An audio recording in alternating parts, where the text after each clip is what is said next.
They competed for the same roles, mocked each other on screen, and even tried to sabotage one another's careers off of it, as they spent years locked in a cinematic arms race defined by bigger muscles, louder explosions, and higher body counts. From Rocky, Rambo, and Cliffhanger to Conan, Terminator, and Predator, they carved out parallel legacies as the faces of 1980s action cinema, each new release an answer to the other's last movie. But who truly reigned supreme? To find out, let's take a look inside the rivalry between Sylvester Stallone and Arnold Schwarzenegger. Stallone and Schwarzenegger first crossed paths in 1977 at the 34th Golden Globe Awards, where they were seated at the same table. Rocky, written by and starring Stallone, was nominated in 6 categories but kept coming up short, prompting Schwarzenegger, who was nominated and would win New Star of the Year for Stay Hungry, to laugh at each of Stallone's losses. But when Rocky finally won Best Picture, Stallone got his revenge, grabbing a bowl of flowers and hurling it at Schwarzenegger. It was a petty moment for both, but one that marked the beginning of a fierce, decades-long rivalry between the two action stars. Schwarzenegger wouldn't truly break out as a leading man until Conan the Barbarian. Originally, the producers had considered Sylvester Stallone for the part, but after seeing Schwarzenegger in the bodybuilding documentary Pumping Iron, they felt he was the perfect embodiment of Conan. It was one of the first times the two stars would be up for the same role, marking the beginning of a long-running rivalry.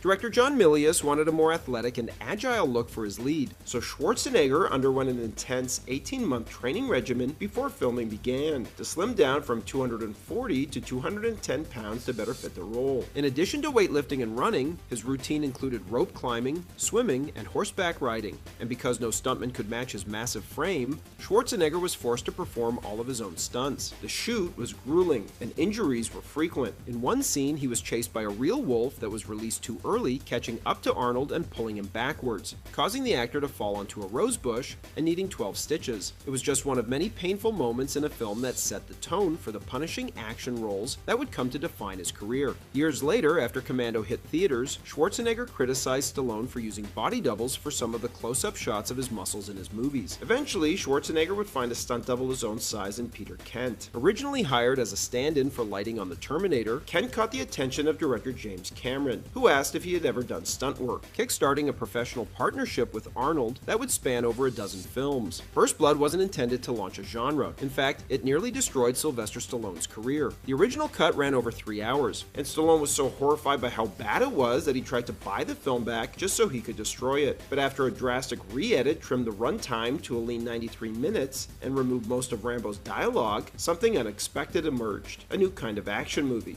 Up until then, action was a car chase like Bullet or The French Connection. The definitive action guy had not really been formed yet. First Blood shifted the paradigm as Stallone relied on his body to tell the story. Dialogue wasn't necessary. Almost by accident, First Blood became the blueprint for the modern action movie and set the stage for the genre's explosive rise in the 1980s. As Stallone and Schwarzenegger rose to dominance during that decade, their careers became locked in a relentless game of one-upmanship. Stallone had the early lead, but Schwarzenegger responded with bigger stunts, bigger weapons, and bigger body counts. The rivalry wasn't just on screen. It extended to everything from the size of their muscles to the brutality of their action scenes. If Stallone mowed down 15 enemies, Arnold had to eliminate 30. If Stallone carried a machine gun, Arnold needed a rocket launcher. The tone of Rambo 2 reflected this shift, leaning heavily into action spectacle, in stark contrast to the first film, where Rambo doesn't directly kill a single police officer or soldier. The action became louder, bloodier, and more exaggerated, all in service of staying ahead in Hollywood's blockbuster arms race. That same pressure nearly derailed Terminator 2, when James Cameron pitched Arnold as a heroic version of the T-800 who wouldn't kill anyone. Schwarzenegger initially resisted,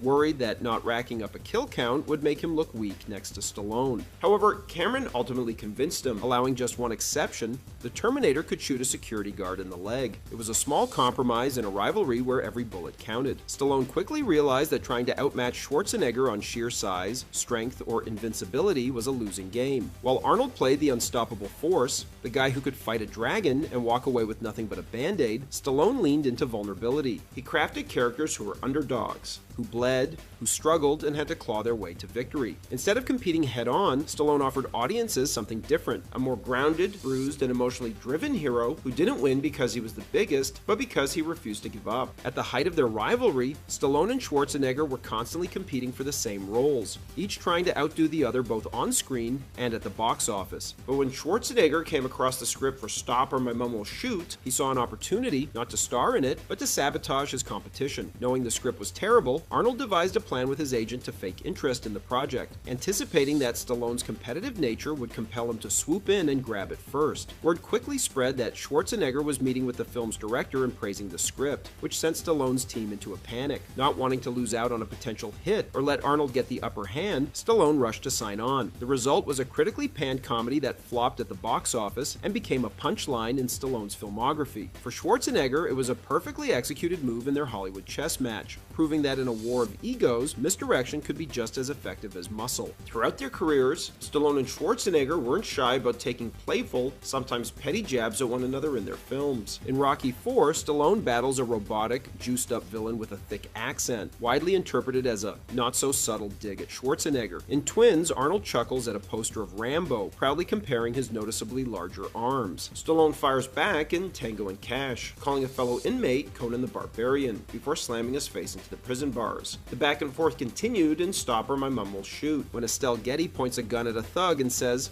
"I'll be back," prompting Stallone to roll his eyes and mutter, "Terminator says that, not cops." In Demolition Man, Stallone's character discovers that Schwarzenegger became president and immediately rolls his eyes in disbelief. Schwarzenegger answered with Last Action Hero, where a movie poster shows Stallone as the Terminator, leading Arnold to joke that it was Stallone's best performance yet. Things got personal when Stallone allegedly took their rivalry beyond the screen. In 1988, the News of the World ran a sensational article accusing Schwarzenegger of harboring Nazi sympathies, citing his father's known ties to the Nazi Party. Journalist Wendy Lee, who wrote the piece, later claimed that her source was Stallone, and that he even covered her legal fees when Schwarzenegger sued for libel. What had started as a cinematic arms race had now veered into deeply personal territory, with real-life reputations on the line. As their rivalry expanded beyond action films, both Stallone and Schwarzenegger ventured into comedy. Stallone was the first to test the comedic waters, starring in Rhinestone alongside Dolly Parton, a country music comedy that flopped both critically and commercially. Not long after, Schwarzenegger took his shot with Twins, a buddy comedy co-starring Danny DeVito and directed by Ivan Reitman. It marked Arnold's first major role in a comedy, and Universal saw it as a gamble compared to another surefire action hit. To mitigate the risk, Schwarzenegger agreed to forgo a salary in exchange for a share of the film's profits. When Twins grossed $216 million on an $18 million budget, he walked away with massive payouts. Years later, Arnold would call the decision to invest in myself one of the best of his life. Inspired by Twins' success, Stallone tried again with Oscar, a 1930s set farce that once more failed to win over audiences, proving that comedy simply wasn't his strong suit. Meanwhile, Arnold followed up Twins with Junior, reuniting with DeVito and Reitman to play a pregnant scientist in one of his boldest roles yet. Though the film received mixed reviews, it performed decently at the box office and earned Schwarzenegger a Golden Globe nomination, cementing his ability to stretch beyond the action genre. By the early 90s, Stallone and Schwarzenegger's rivalry began to cool as they found common ground outside of Hollywood. Alongside Bruce Willis and Demi Moore, they co-founded Planet Hollywood,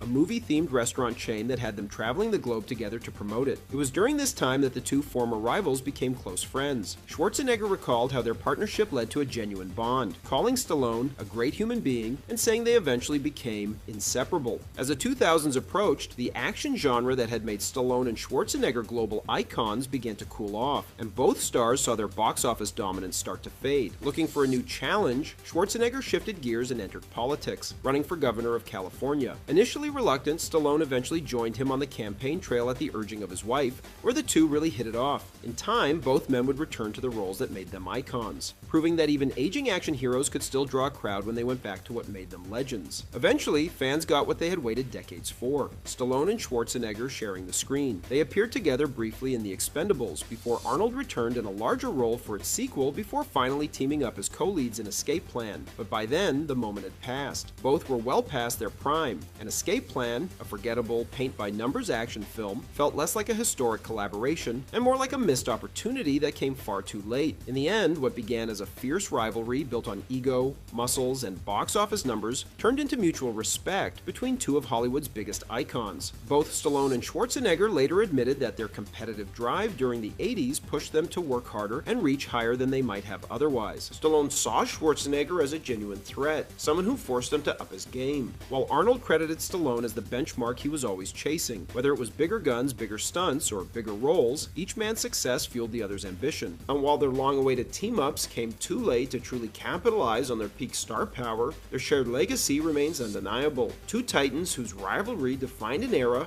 and shaped the very blueprint of the modern action hero. Thanks for watching, everybody, and don't forget to like and subscribe for more of Hollywood's untold stories and unmade movies.